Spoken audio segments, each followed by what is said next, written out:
man. This is when I knew. I'm like, damn, Eminem is a real. Shady, why not? Shady.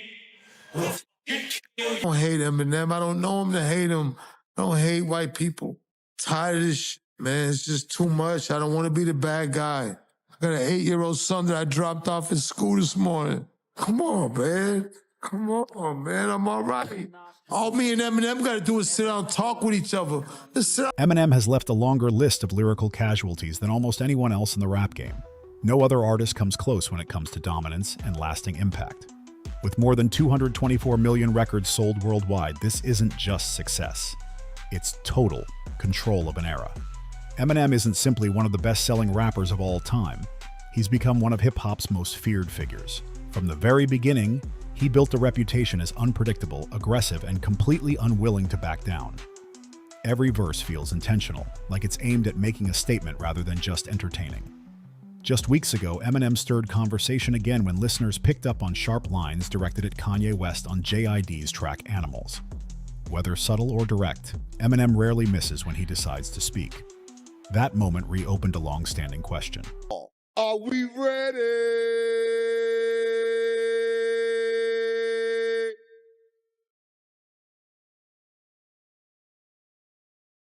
I guess not. How many careers has Eminem altered, slowed, or completely overshadowed over the years? That's what this breakdown focuses on. Every artist who has felt Eminem's pressure. Which rap group did a young Eminem believe crossed him early on? What happened when other artists brought his family into conflicts? And how did those situations ultimately turn against them?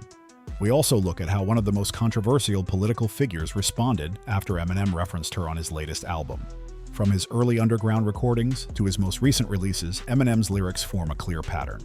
When he feels challenged, he responds with precision. This leads to a bigger question. Does Slim Shady truly have more rivals than anyone else in the industry? And who stands out as his most persistent and complicated adversary? To understand that, we have to rewind to the very beginning, before the fame, before the charts, before anyone knew his name. It makes that person as irrelevant as people say I am in hip hop. Yeah. I make them bigger by getting into this thing where I'm like, I want to destroy him, but I also don't want to make him. Back in 1995, Eminem was completely underground. He was broke, unknown, and doing whatever he could to survive.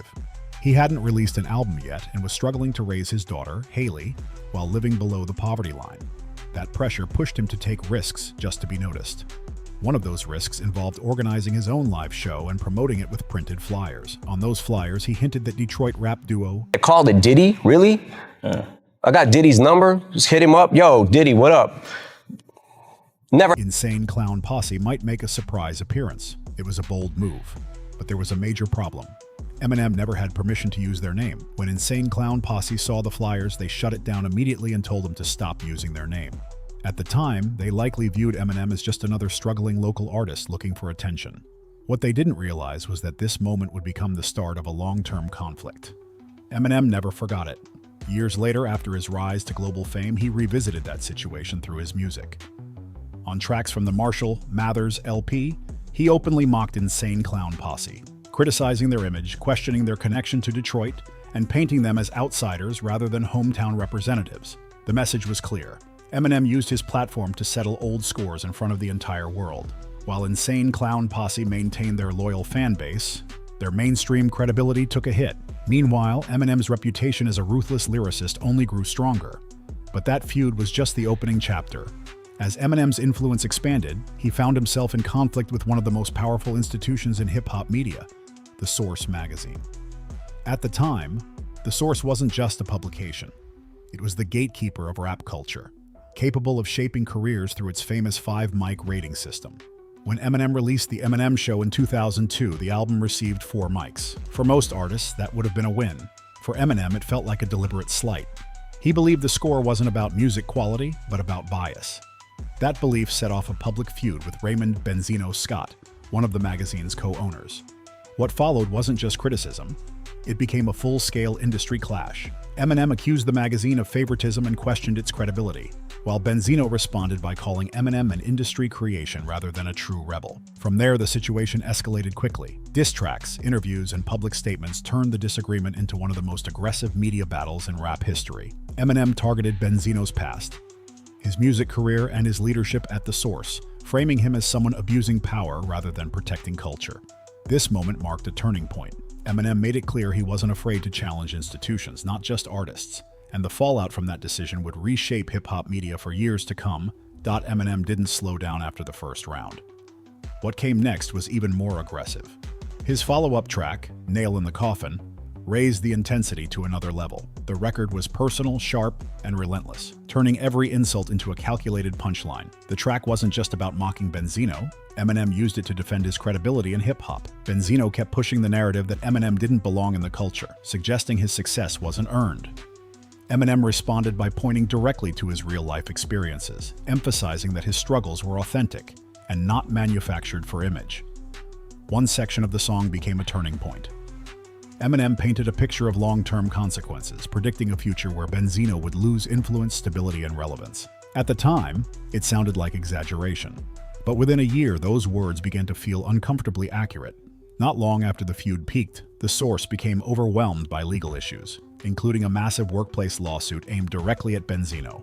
Soon after, he was removed from the magazine entirely. The publication that once held enormous power in hip-hop lost its authority, and Benzino's music career quietly faded with it. What made the situation even more striking was how one specific lyric aged over time. Eminem criticized the idea of using family for attention, stating he would never build success by leaning on his child. Years later, that line resurfaced when Benzino's daughter, Coi Leray, became a successful artist on her own. Instead of celebrating her achievements, Benzino publicly struggled with her rise, while Coi accused him of resentment toward her success. That tension became visible during Benzino's emotional appearance on Drink Champs, where he reflected on the long-term impact of his feud with Eminem. By that point, the narrative had already shifted permanently. But Benzino was only one chapter. One of Eminem's most intense conflicts emerged through his loyalty to 50 Cent. In 2002, Eminem signed Curtis 50 Cent Jackson to Shady Records, a decision that changed modern rap. Their partnership produced chart-topping albums, major films, and cultural moments that defined an era.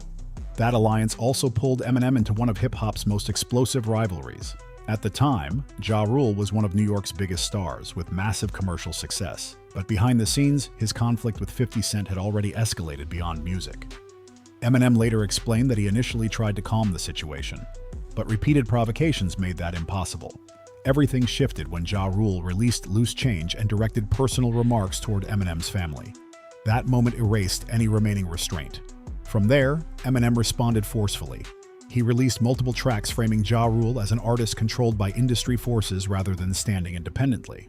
Over time, Ja Rule's public image shifted, becoming defined less by his hits and more by his losses in high-profile rap feuds. Even years later, that reputation stuck. Eminem's confrontations didn't stop in the early 2000s. Another major clash surfaced years later with Machine Gun Kelly. The situation began in 2012 after a reckless comment crossed a personal boundary. Although years passed before it became musical, the tension never disappeared. When MGK finally responded with Rap Devil, the reply came quickly. Killshot landed with precision, drawing direct parallels between MGK and Eminem's past rivals. The impact was immediate. Public reaction shifted, and MGK eventually moved away from rap entirely, choosing a different musical direction. And even now, decades into his career, Eminem continues to provoke conversation. His 2024 album, The Death of Slim Shady, confirmed that he hasn't stepped away from confrontation. He's simply adapted his approach. And this is where everything really starts. To connect. Because what made Eminem's latest moves so explosive isn't just who he mentioned, but when he did it. The timing couldn't have been louder. Right as old industry stories were being re-examined, Slim Shady stepped back into the spotlight and reminded everyone that he's never been afraid to say what others only whisper. From Candace Owens to Kanye West, and then circling back to Diddy, Eminem didn't just throw random shots. Each line felt deliberate, layered with wordplay and coded meaning. On the surface, it sounded like classic Shady shock value. But underneath, it felt like commentary on power, influence, and how certain names seem to stay protected no matter how much controversy follows them.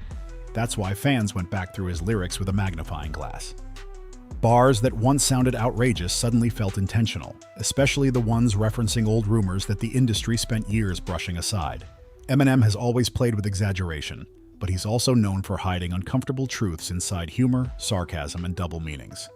What made it hit harder this time is that the public mood has shifted. People aren't just laughing anymore. They're questioning patterns. Why certain stories resurface again and again. Why some artists get erased while others stay untouched. And why it often takes someone like Eminem or 50 Cent to even force the conversation into the open. Whether you see Eminem as exposing hypocrisy or simply stirring chaos, one thing is undeniable. He still knows how to control the narrative. Decades into his career, he can drop a single verse and send the internet into a full meltdown.